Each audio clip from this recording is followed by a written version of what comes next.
அனைவருக்கும் வணக்கம். வாழ்க்கையில் சிறப்பாக இருக்கீங்கன்னு நம்புகிறேன். இப்போ நான் இருக்கிறது தஞ்சையில் பொதுவாகவே நம்ம ஒரு ஊருக்கு போயிட்டு இருக்கும் பொழுது என்ன ஆயிடுச்சுன்னா, இந்த மெயின் ரோட்லேயே பாருங்களேன், நம்ம காட்டுறோம். இந்த மெயின் ரோட்லேயே ஒரு பாலமடைஞ்ச சிதறமடைஞ்ச ஒரு கோயில்.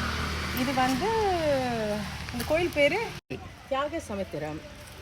காசி விஸ்வநாத் உடைய லிங்கம் இருக்கிறதா சொல்கிறாங்க. ஆனால் அந்த லிங்கம் இப்போ இங்கே இல்லை. இந்த நிலைமை நீங்கள் பாருங்கள், அப்புறமேல நான் உள்ளுக்கு போவேன். இந்த உடைய லிங்கம் வேறு ஒரு கோயிலில் வச்சுருக்காங்க, இல்லை சாலை ஓரமாக இல்லை வேறு எங்கேயும் வச்சு வணங்குறாங்கன்னு சொல்கிறாங்க. வாங்க உள்ளுக்கு பார்க்குறேன்.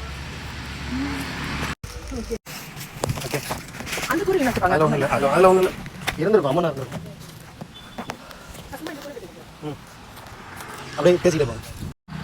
இப்போ ரொம்ப உச்சிக்காலமாக இருக்கிறதுனால இந்த கோயிலோட பின்புறத்தை காட்டுறேன்.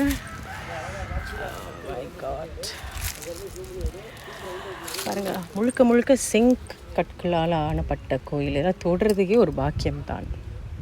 இங்கே பாருங்கள், அந்த சப்போர்ட் எப்படி வச்சுருக்காங்கன்னா, இதுதான் வெளிப்புறம்.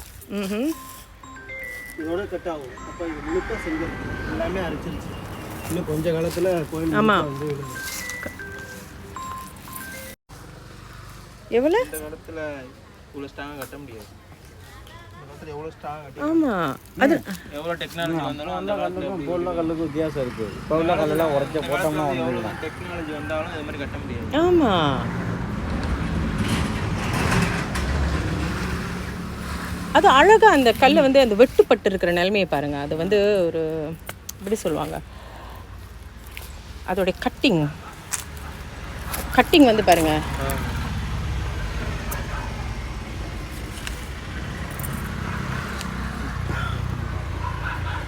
சரி, இது பின்புறம். இந்த பின்புறத்தில் இந்த சிலை எனக்கு ரொம்ப ரொம்ப பிடிச்சிருக்கு பாருங்கள். புத்தா மாதிரி இருக்கார். பட் கண்டிப்பாக புத்தாவாக இருக்கிறதுக்கு வாய்ப்பு இல்லை. But beautiful. இதெல்லாம் பார்க்குறதுக்கு பெரும் புண்ணியம் பண்ணியிருக்கணும். அதாவது இதை தொடுறதுக்கு எங்கெங்கெல்லாம் நம்ம சுற்றுறோம், இந்த மாதிரி டெக்னாலஜியில் வச்சு ஓட்டுறோம். ஆனால் டெக்னாலஜி இல்லாத காலத்தில் எப்படி இதெல்லாம் பண்ணியிருப்பாங்க. சிலை எங்கெல்லாம் இருக்கோ அங்கே அபிஷேகம் நடந்திருக்கும். அந்த அபிஷேகம் கல் தான் இது பாருங்க. எவ்வளோ அழகாக இருக்குது. ஆமாம், முடிச்சு அதை வரத்துக்கு முறை முடிச்சு. சரி, இந்த கல்லை பாருங்க. Oh my God.